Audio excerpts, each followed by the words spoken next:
Hello and welcome to YakWaxLips. My name is Michael, your point-and-click adventurer, and this is my very first roundup video. This is the roundup for March.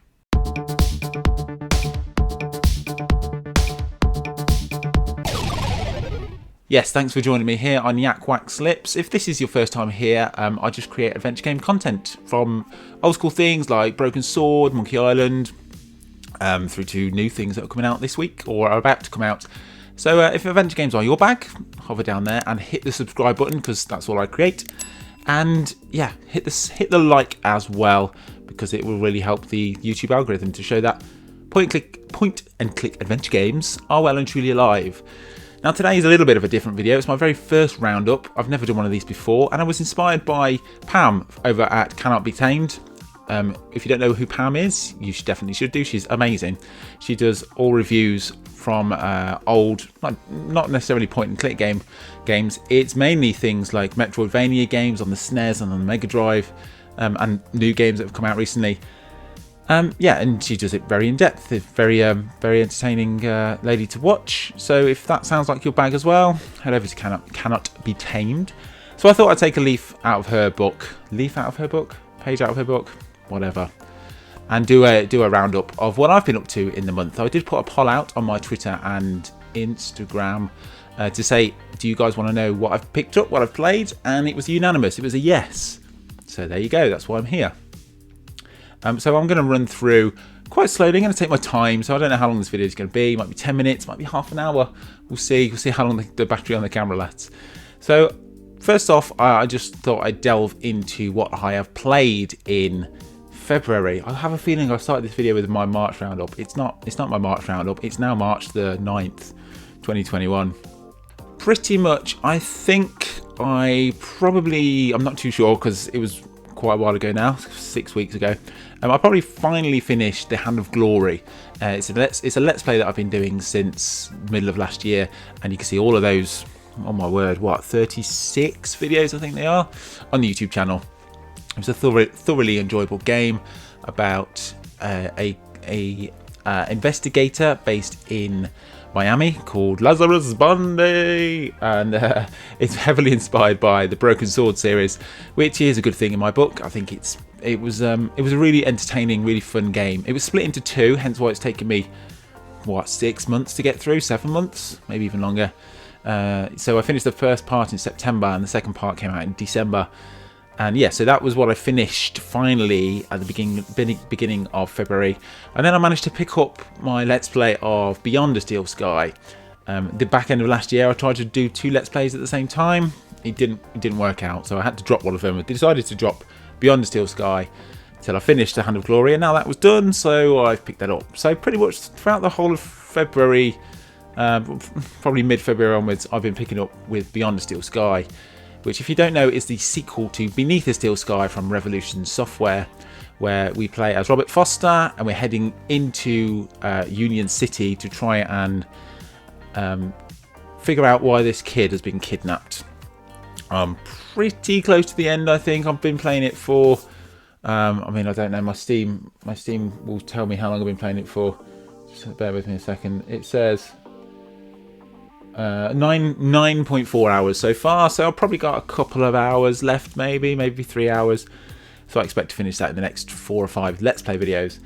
But apart from the Let's Plays, I also started and finished a game called Encodia, which there is a review on the channel, which is why I played it. And that was a really fun game. The demo came out last year, and really enjoyed that. So yeah, I thought I'd play the game. Chaos Monger, the studio, kindly gave me a review copy, so I got mine for free, disclaimer there, in exchange for a review. And yes, I really enjoyed it. You play as a robot, Sam 53, and he's looking after Tina, a 9-year-old girl who is alone on the streets. It's her life robot. I don't know what the actual term is, but when Tina was born, he got a robot, as all kids do in the future, near future, 2062 or something like that. And yeah, it's about not virtual reality, cyberspace. So people are going in and out of cyberspace, and there's a mystery going on, and Sam is being hunted by the evil Mayor Rumpf, which if you watch my review or read my review, You'll notice I wasn't really a fan of him. He was a parody of Trump, which is fine, but he was really paper thin. There was nothing to him apart from the fact that he was a parody of Trump.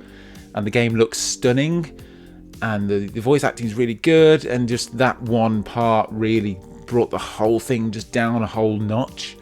So, but it was a good game. It took me 10 hours, 11 hours. In fact, I know exactly how long it tells me, because at the very end it says this game took you, and it was 10 hours, 59 minutes, 56 seconds. So just shy of 11 hours. So I'll put all of those games below in the description. And since then, I've just started Gibbous, a Cthulhu adventure. I'm not a fan. I don't know anything about Cthulhu and H.P. Lovecraft except for what I see in the media. I've not read it, so a lot of the jokes and a lot of references probably going over my head. But it's a good fun game. Again, I played that. I started it probably beginning of March, so it probably should be my March wrap up when I release something in the end of the month, beginning of April. So yeah, keep an eye on that. It's a good game. It's a fun game. So that's what I've been playing. The big news that I kind of mentioned a little bit in the review of Encodia that I just said then is, yeah, I've finally after about 9 months of owning the domain, I've released a website, YakWaxLips.com.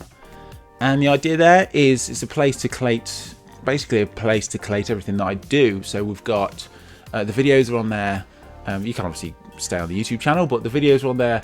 And I thought I've taken the videos and transcribed them, and I'm slowly putting blogs up there. So the review for Encodia is up there in written form as well. And I've got my reviews for Dark Nights with Poem Monroe and also Honoria Crimes up there already. Slowly adding the other ones. And the other aspect of the website, apart from the fact that you can now contact me if you want to talk to me, if you're a game developer that want me to interview you or play a game or whatever, is yeah, I've got a little merch stall. So it's not I thought I'd have a merch store with designs that I've created. Now, I'm not a graphic designer, but yeah, it's going all right. It's quite fun. I've only got like 10 designs there on the minute, and 8 of them I think are Monkey Island. But it takes a long time to create things. Who'd have thought?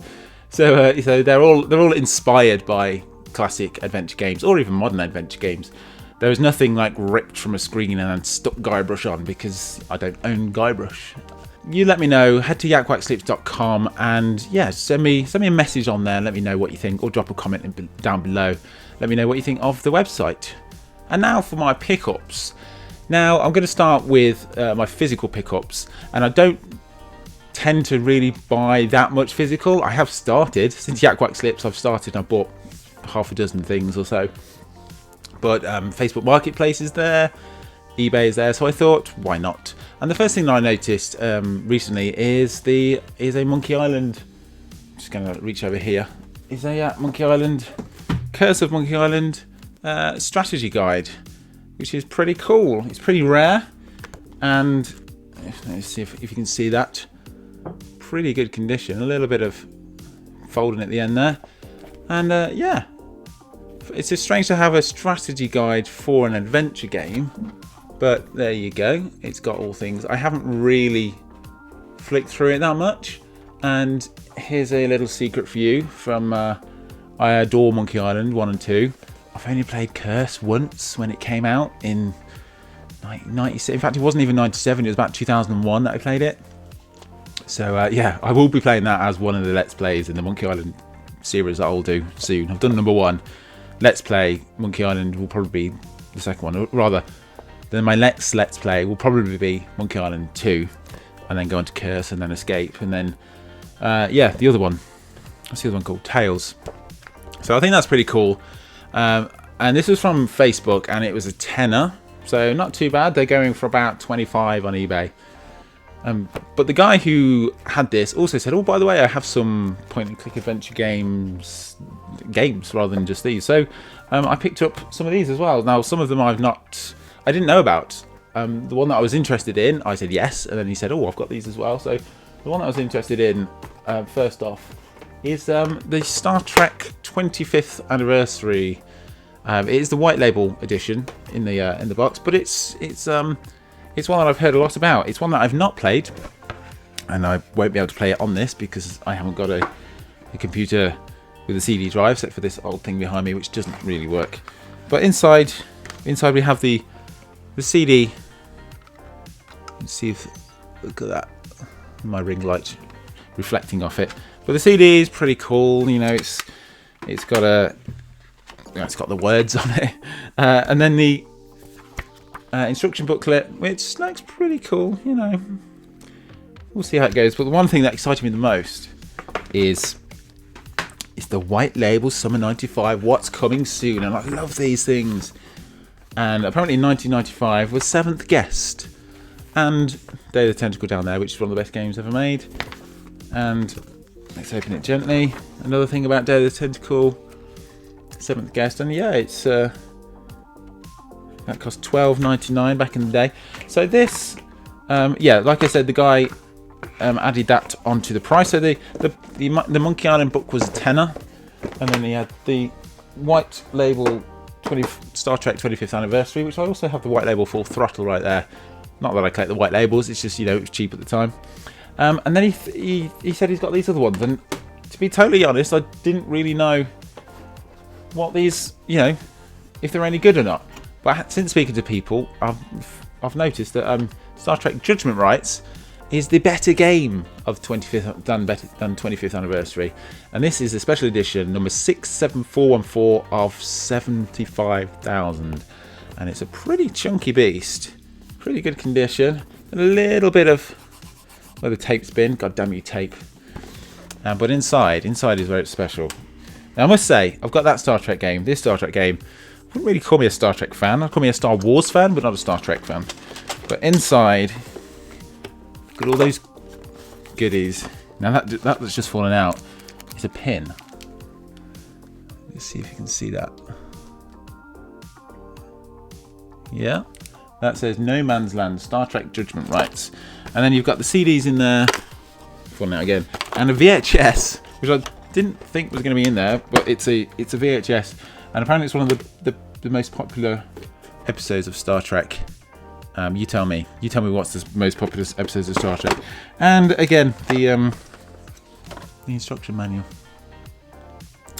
Again, a game that I probably have no way of playing, but I think the box is cool and the stuff inside is cool. So that's what I've turned into these days. Buying stuff that looks cool with no way of playing it. So that's the second Star Trek. And then on top of that, there was a third Star Trek, and I actually still don't really know anything about this, but it came in the bundle, I guess. And this is Star Trek Klingon again. Big box. These are all PC games, by the way. So, and then inside that was, yep, the game. 1, 2, 3 discs. Let's scoot over there. And then it has the manual.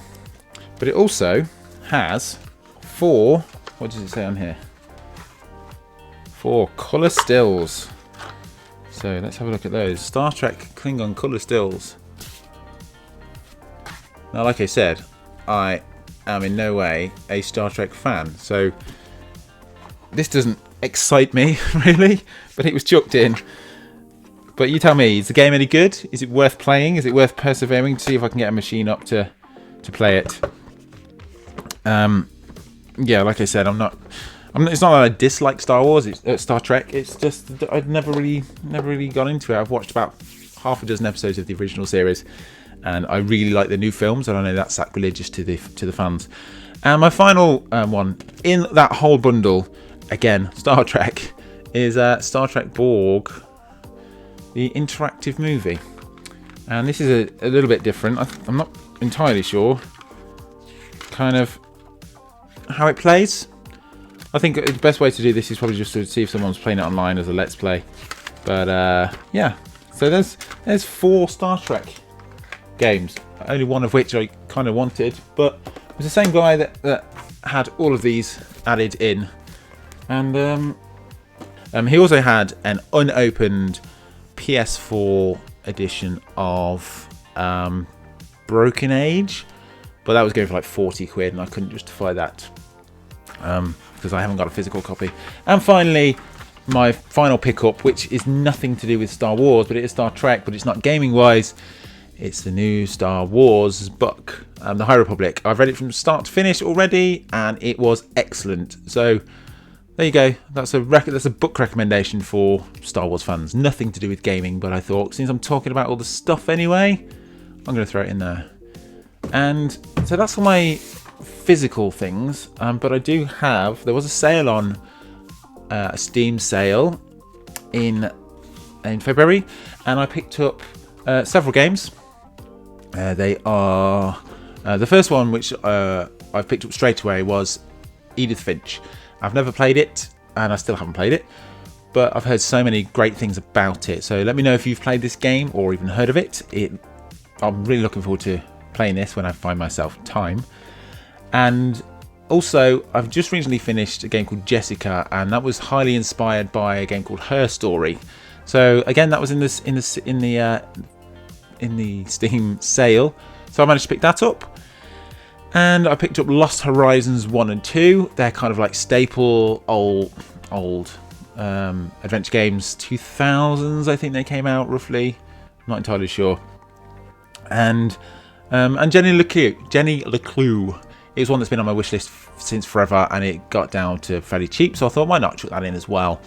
And then whilst I was there, there's a couple of there was a Twitcher, Mike Paul Fox, who played Rusty Lake series, and they were on there as well. So I've got all of those ones. You can probably see all the screenshots and whatnot that's popping up there, and they will be in my library, left unplayed for years with all my other hundreds of games. So that's been my pickups in February. Let me know what you've picked up. Be really interested to hear that. So the next part is just kind of what's next up for me. So like I said, I'm playing Gibbous now for a review. I'm finishing off my Let's Play of Beyond Steel Sky. I probably might jump into the Chuck's Revenge for my next Let's Play, because I kind of want to get to Curse. So that will happen probably in March sometime. But as for the games after that, I'm kind of I kind of class myself as an accidental reviewer, and what I mean by that is I never set up YakWaxLips to review games. I always set it up to just talk about games, and then the community grew and grew, and people asked me to do this and that, and I've done it, hence this video. And so I get given a lot of free games, which I'm forever thankful for. The problem with that is that I don't have time, and so I'm always picking the newest thing that's come through. Hence, Encodia was given to me for free, and I played that. But then I realised I have a backlog of a lot of games, so I started way back with Gibbous, which I was kindly given by the developers Stuck in Attic last summer, but I just didn't have time. So my theory and my philosophy now is I'm going to be playing all the games that I've been given and reviewing them. That's why I've been given them. But I'm going to do it from the day that they gave them to me. So there's a lot of games that came out recently. I was handily given a copy of Metropolis, which I'm really excited to play, but that only came out last week, so I could jump into it now and do a review, and it'll probably do better on the YouTube. You know, I could probably get more views and all that, because more people are looking for it right now because it's new. However, it's not fair on all the other developers that are handing me stuff. So yeah, so after Gibbous, which I was kindly given a copy of, I have a spreadsheet of all my games, and so next up will be either Luna, Nelly Coutelot, or Unforeseen Incidents, because all three were given to me by the publisher, Application Systems Heidelberg, who also released Lamplight City, which was something that I played in January but didn't mention at all anywhere except for on the podcast with Francisco. Going off on a bit of a tangent here. But yes, excellent game that was. So it's going to be either Luna or Nelly Coutelot or Unforeseen Incidents to play next to review. If you've played any of those games, let me know which you would go for. I think I'm going to lean towards Luna, because the last couple of games that I've played, Encodia and Gibbous, they're quite deep story. What do you call it? Kind of mythological, I guess you could say, especially with Gibbous. However, Luna is kind of a little bit more. There's a lot more puzzle elements rather than point and clickish, but I think Nelly Couselot and Unforeseen Incidents are. Either way, they're all going to get played. So I have those in my diary. Let me know which ones you would like to see reviewed first. And that is kind of me coming up in March. So that's my wrap up for February, not March. Yeah, let me know what you think. If you've enjoyed the video, please give me a like. If there's anything that I've missed that you'd like to know about, leave a link in the leave a comment down below, and or contact me on one of the socials. And finally, one thing I'd really like YakWaxLips to do is just more, I guess you could say. And if you guys want to help out with that, I do have a Patreon where you can support me monthly over there as well, and then I'll get more videos out, more reviews to help support the developers, etc. Please check out the website that I said earlier on, and yeah, thank you very much for watching, and until next time, have a wonderful morning, evening, afternoon. It's 9:20 at night right here. Take care.